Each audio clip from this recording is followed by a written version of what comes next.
Welcome to the Wednesday edition of The Snooze at LonghornStation.com. With Ahmad Brooks, I'm John Medani, and if you were listening to this morning's wake-up call, you heard us list our 5 nominees for the Wooden Award, because our David Anderson, who covered John Wooden when he played at Purdue, has an actual ballot. He gets to have a say in who wins the John R. Wooden Award, awarded annually to the best player in college basketball. Who did you have at number 5, Mr. Brooks? Number 5 for me was Cole Aldrich. I like his ability to block shots there for Kansas. I think he's a physical presence.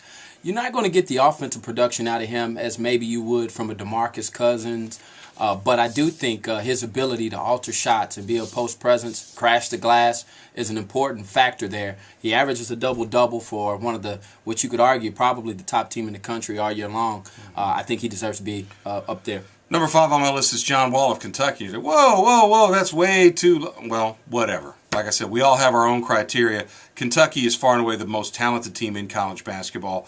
My argument for having a guy that low is, first of all, there are 3 guys who could win this award that play for the Kentucky Wildcats.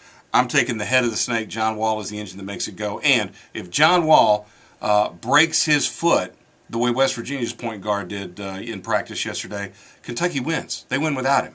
So to me, that de-emphasizes your value on the national landscape. No disrespect to John Wall, but he's number 5 on my list. Number 4. Number 4 for me, Sharon Collins. I will stick with the Jayhawks and talk about the point guard, the junior, who I think his game has truly developed since we've seen him come onto the college basketball scene. This year he was able to lead his team. He can score. He can distribute. He can facilitate. He can slash through the lane. He can find the open man. He can penetrate and kick, all the things that I think are necessary at the next level, and he's done that on the collegiate level. So when you start talking about National Player of the Year, I think Sharon Collins' name has to be there. The young man who is 5'11", maybe a little bit undersized for the league, but I do think his skills are going to transition, and he's been a great college player. I think he can be a good pro. Number 4 on my list is Jimmer Fredette from BYU. Why? I needed a white guy. No, I'm just kidding. Jimmer Fredette, because there's an intangible for me, the fear factor. Guys that you're afraid are going to beat you with 12 seconds left on the clock. I think that goes hand in hand with a Player of the Year award. We saw Jimmer Fredette do it. Now, why is he not higher on my list? Because of the league he plays in. I mean, the grind of the Big East and the Big 12 and the ACC, I think that definitely counts for something. BYU, you're not going to get any higher than number 4 on my list, but Jimmer Fredette, 22 points, 3 rebounds, 5 assists, 90% from the free throw line, 44% from behind the arc. The guy can score and he can close out games. He's number 4 on my list for the Wooden Award. Speaking of closing out games, John Wall, he starts and he finishes that. He's number 3 for me. 6'4", this guy can go. He's a slasher. Reminds me a lot of T.J. Ford with a little more height. I think he's got a little more range as well. But his ability to beat the guy, you go man-to-man on him, you're going to have some issues all day long, especially, as John mentioned earlier, with the talent that they have around the rim. It makes him very special. I think at the next level, he's going to be great, but we're talking about this being a college award. I mean, think about it. A freshman being the quarterback of a team that gets a number 1 seed, only loses twice this year. John Wall has proven that he can lead his team and make them better. Number 3 for me. Number 3 on my list, the only representative from the Big 12 that I have in my top 5, and it is Damian James.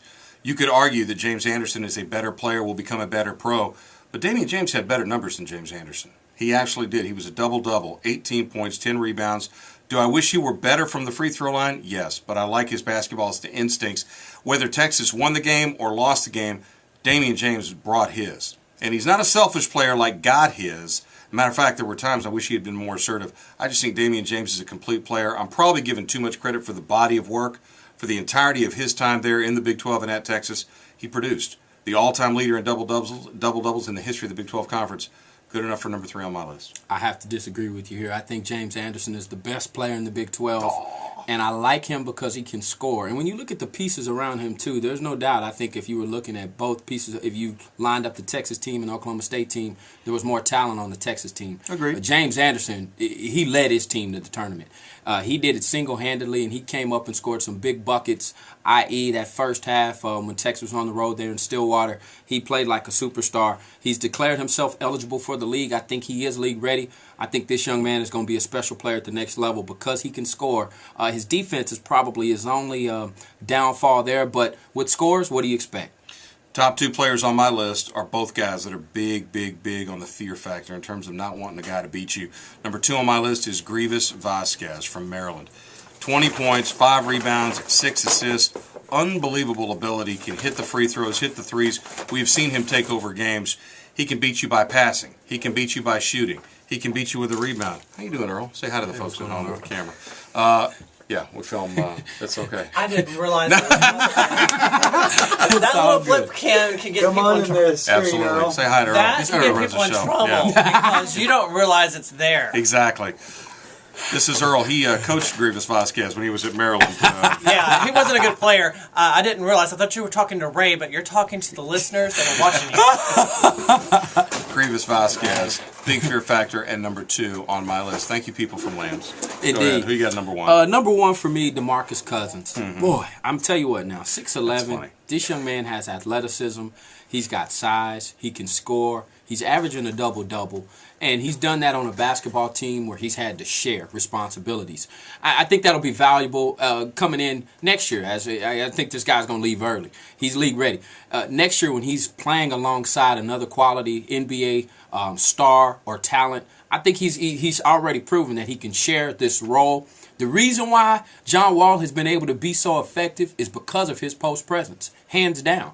Because if you think about it, and you could probably argue the same that John Wall has helped him, but where does it start? Interior, next to the rim, a guy who can shoot 55% from the field, block shots. He's averaging almost 2 blocks a game. He does it defensively, does it offensively. DeMarcus Cousins, if I were choosing, would be the recipient of the John Wooden Award. Probably the best big man in the country, but again, not good enough from the free throw line for me to put him there. But he's going to be a great pro. There's no doubt about that. Evan Turner's number 1 on my list. 6'7", point guard, if you will. That's crazy. I don't even want to call him a point guard. He's just a 6'7" player from Ohio State. Evan Turner, we have seen him win games with last-second shots and not even be fazed by it. He brings the ball up. He can get his own shots. Great distributor. What guard shoots better than 50% from the floor? He makes 52% of his shots. He is a complete player. He's going to make. It's going to be very interesting. I am more interested in the NBA draft this June than I have been for a lot of years when we were arguing who's going to be the number 1 pick. I think there's a lot of can't-miss prospects in the top 5, and I think a lot of NBA teams are going to get better in a hurry with this class that's coming out. It's going to be great. Anyway, Evan Turner, my pick for the Wooden Award. And number 1 for you, your vote goes to number 1? Cousins. As I went DeMarcus first. Cousins, Yeah. exactly. All right, And so this those guy are to our have picks. John Wall at 5. Yeah, seriously, send this guy some email and please harass him. I think David Anderson is voting for John Wooden. So we'll see what happens as we put our votes in. All right, join us tomorrow, the Thursday edition of the show. 7:30 tomorrow, we will visit with Corey Redding, lifetime Longhorn, now of the Baltimore Ravens. He will call in and we'll talk to Corey Redding tomorrow, and we will break down the NCAA tournament games. We get back to March Madness starting tomorrow, 6 o'clock, here on the Longhorn Station, AM 1300 The Zone.